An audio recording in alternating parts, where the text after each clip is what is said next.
Ce texte commencera par une petite mise en garde aux donneurs de leçons, aux attitudes snobinardes. Ceux qui pensent que mon combat est dépassé, illégitime, abusif ou infondé. Ceux qui me taxeront de misérabilis parano. Ceux qui ne comprennent ni ma musique, ni mes mots. Sachez que je n'excuse ni votre ignorance, ni l'histoire colonialiste de notre douce France. Mon daron m'a dit, si fiston t'es pas chez toi, fais-toi tout petit mon petit, en gros tais-toi. La France nous aime pas parce que nous sommes différents. Pas facile à comprendre pour un môme de 6 ans d'accepter de faire sa vie dans une soute à bagages, parce que ses ancêtres en ont eu marre d'être des esclaves. Le président d'ailleurs, dont seule la marionnette ou la caricature sera tolérée le 8 mai au Mans pour le No Sarkozy Day. 14h place de la République, on va faire une marionnette de Sarkozy, on va planter des aiguilles pour rappeler son histoire, sa poupée vaudou, et on va le carchériser. Tout le monde s'en balance, les tirailleurs sénégalais, tout le monde s'en balance. Et qui est-ce qui morfe?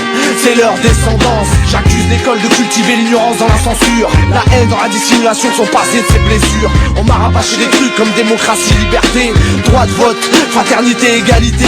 Et personne n'a été fichu de me dire qui j'étais, de me dire ce que je foutais là, tout frisé, tout bronzé, de me dire pourquoi mon nom de famille était écorché, pourquoi certains enfants n'avaient pas le droit de me parler. Bienvenue au pays des droits de l'homme, de l'exclusion, de l'exception culturelle, des discriminations. Là où on entasse les arabes et les noirs comme de sales vulgaires souris de laboratoire. Au royaume de la manipulation et du silence, ça te parle de mixité, de mélange d'échanges et de différence, de tolérance, laïcité pour se donner bonne conscience, alors que la haine raciale sévit dans la plus grande indifférence. Franchement, tu veux savoir ce que j'en pense, et qu'elle est belle. Elle est belle la France. Elle est belle la France, avec son cortège d'indécence. Ces criminels de la petite enfance qui siègent dans les hautes instances. Ces ministres en vacances quand suffoque la vieille France. Papy ne fait plus de la résistance, il meurt de chaleur en silence. Dans la plus grande indifférence, celle de ses enfants, celle de son voisin d'en face. Elle regarde ses familles africaines entassées dans des cages à poules. Ça prend le feu mais c'est pas grave, c'est des noirs, ça roule. Tout le monde s'en fout comme de l'an 40, comme du scandale du sang contaminé ou celui de l'amiante. Ces clochards qui refroidissent en hiver, seul au passage, respect à l'abbé Pierre qui essaie de sauver les meubles. Entre nous, elle a pas fait long feu, la France en bas. Je crois qu'on peut même dire qu'elle a mangé sévère. Aux pauvres on ne tolère pas le moindre écart. Tolérance zéro pour les ouvriers, les chômeurs et les incarts. Ils s'en sont pris plein la gueule, en plus faudrait qu'ils la ferment. Cette bande de feignants qui savent juste la faire crève.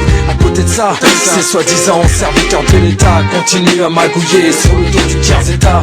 Fausse facture, emploi fictif, détournement de fonds, sans problème, ils s'en mettent plein les fouilles. Et j'en place une pour mon idole, notre président de la République qui depuis 10 ans pourrait être en tôle, à cohabiter avec Mohamed et Ben Hammer.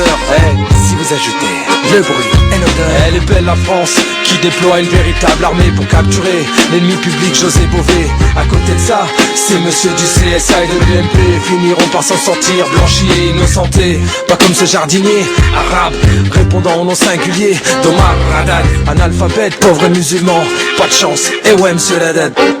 Elle est belle la France.